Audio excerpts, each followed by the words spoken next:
কি নাম? প্রকৃতি আমার মা, ডক্টর রমলা মুখার্জি। চরিত্র চিত্রণে সোমা আমাদের ডক্টর রমলা মুখার্জি। দিতির ভূমিকায় আমি কৃষ্ণকলি কৃষ্ণা এবং জুঁইয়ের ভূমিকায় চিন্ময়ী চ্যাটার্জি।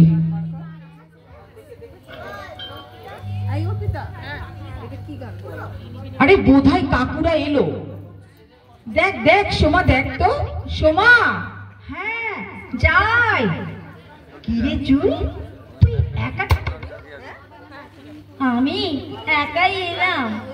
মা এখন একটা স্কুলে সেলাই শেখাতে যায়, আর বাবার শরীরটা ভীষণ খারাপ রে।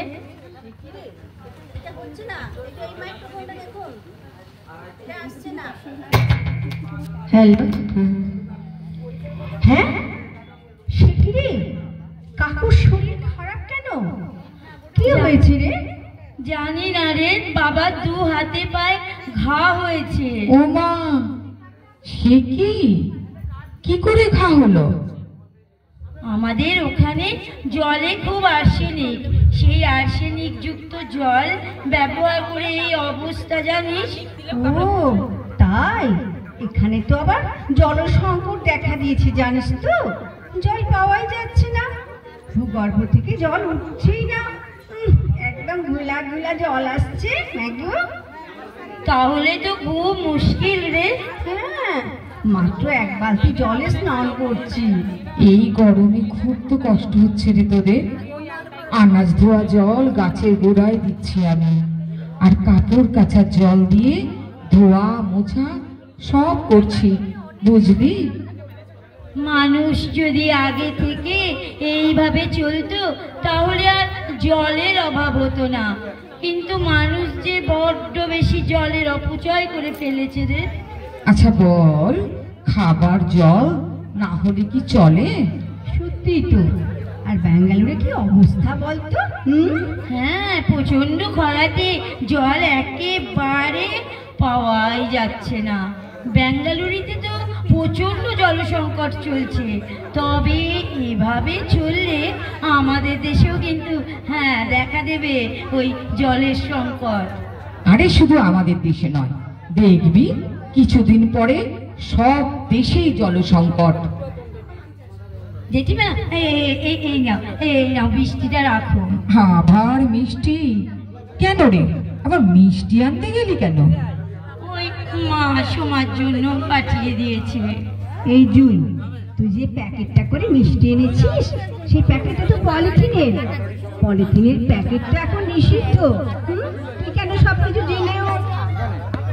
আরে বাবা, ব্যাগে মিষ্টির রস লেগে যাবে না? রস লেগে ব্যাগ নোংরা হয়ে যাবে।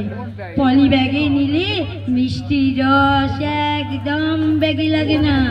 হ্যাঁ রে, তুই সব জেনে বুঝেও পলিথিনের ক্যারি ব্যাগ এখনো ব্যবহার করিস? হ্যাঁ জেঠিমা, দোকানে দিচ্ছে তো, কি করবো আমি? দোকানে যদি দেয় তা নেবো না বলো তো? না, নিবি না। সব সময় ব্যাগে 2-4টে কাপড়ের প্যাকেট রাখবি। আমি তো সোমাকে টিফিন কৌটো দিয়ে দিয়েছি মিষ্টি কেনার জন্য। হ্যাঁ, আবার বাবা বাজারেও 2টো চটের প্যাকেট নিয়ে যায়।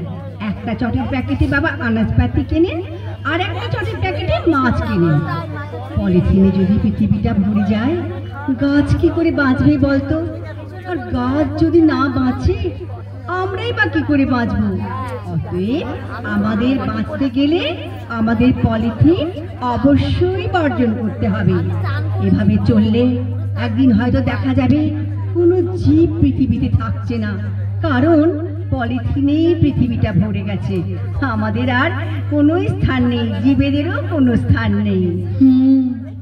ক্ষণিক সুখের জন্য আমরা নিজেরাই নিজেদের পরিবেশ নষ্ট করছি। তুই কখনো আর প্লাস্টিকের পাতলা ক্যারি ব্যাগ ব্যবহার করিস না মা, জানিস তো? সবই যে পলিথিন পচে না, গলে না। যাই, তোর জন্য একটুখানি প্রসাদ নিয়ে আসে। বস, কোথাও যাবি না। হ্যাঁ, সবই জানি যে প্লাস্টিক পচে না, গলে না, জৈব ভঙ্গুর নয়, কিন্তু ওই বাজে অভ্যাস হয়ে গেছে, প্লাস্টিক ছাড়া এক মুহূর্ত চলতে পারি না। না রে সোমা, এবার থেকে আর এসব একদম ব্যবহার করব না। আমি নিজেকে শোধরাবার চেষ্টা করব। আচ্ছা, খুব ভালো কথা। সেদিন টিভিতে কি দেখলাম জানিস তো? হ্যাঁ, কি কি কি দেখলি রে? সমুদ্রের মাছগুলো সব মরে যাচ্ছে, খুব পাতলা ক্যারি ব্যাগগুলো ঢেউতে টুকরো টুকরো হয়ে যাচ্ছে, আর মাছ সেই প্লাস্টিকের টুকরো খেয়ে ফেলছে। হ্যাঁ রে, আমিও না ওইরকম একটি খবর কাগজে পড়েছি। ওই মৃত মাছের পেটে প্লাস্টিক পাওয়া গেছে। ধর নে, জুই প্রসাদটা খেয়ে নে মা। সকালবেলাতেই আমাদের নারায়ণ পুজো হয়ে গেছে। নে, তাড়াতাড়ি খেয়ে আমাকে উদ্ধার করতে দেখি। কিন্তু সকালের কাটা ফল আর ওই সকালে সিন্নিগুলা এই গরমে এত বেলায় তো খাওয়া উচিত হবে না।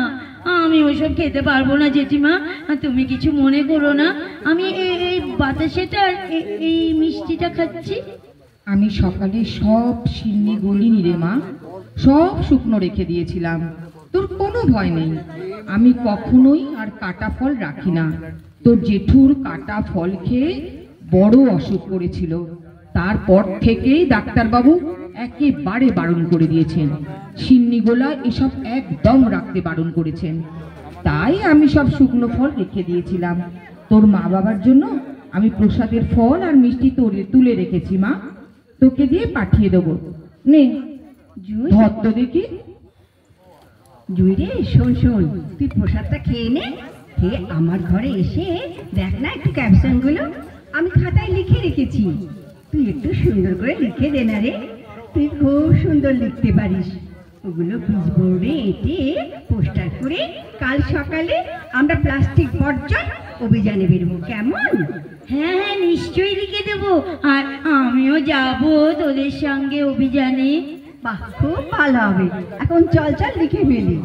তুই প্লাস্টিক বর্জন নিয়ে কি একটা কবিতা লিখেছিস, একটু শোনা না রে?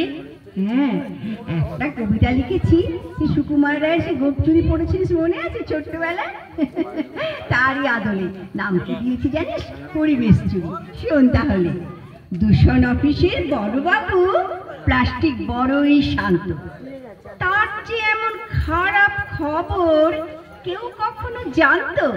দিব্যি ছিলাম খোশ মেজাজে প্লাস্টিকের প্রেমে, জৈব ভঙ্গুর নয় সে জেনে হঠাৎ উঠি ঘেমে, আঁতকে উঠে হাত পা ছুঁড়ে চোখ তুলে কপালে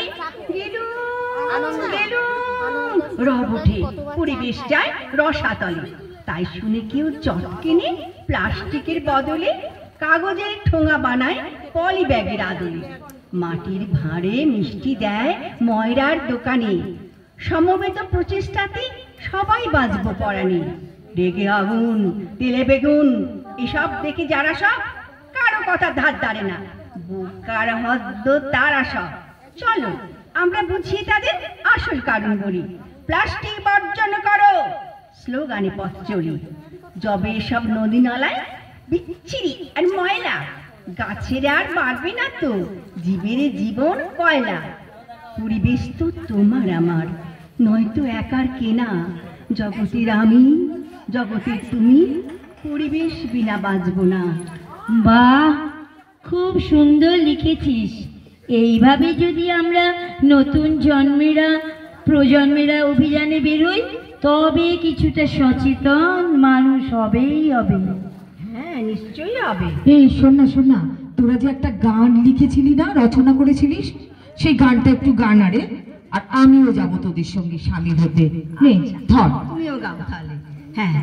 চারিদিকে আজ বিষের বাতাস, কেড়ে নেয় কত প্রাণ। সুজলা সুফলা গরিব বিশ্ব, এসো ধরি সেই টান। চারিদিকে আজ বিষের বাতাস, কেড়ে নেয় কত প্রাণ। সুজলা সুফলা গরিব বিশ্ব, এসো ধরি সেই টান। বাঁচাবো বিশ্ব সবুজ দৃশ্য, লাগাবো সকলে গাছ। বাঁচাবো বিশ্ব সবুজ দৃশ্য, লাগাবো সকলে গাছ।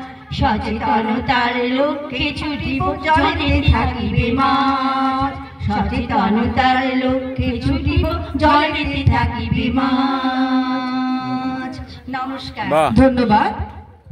আর আবারও আমি ক্ষমা চেয়ে নিচ্ছি, আমি এটা শেষ নিবেদন বলেছিলাম, যেহেতু আমি বাচ্চাদের আগে বলেছিলাম, সবার কাছে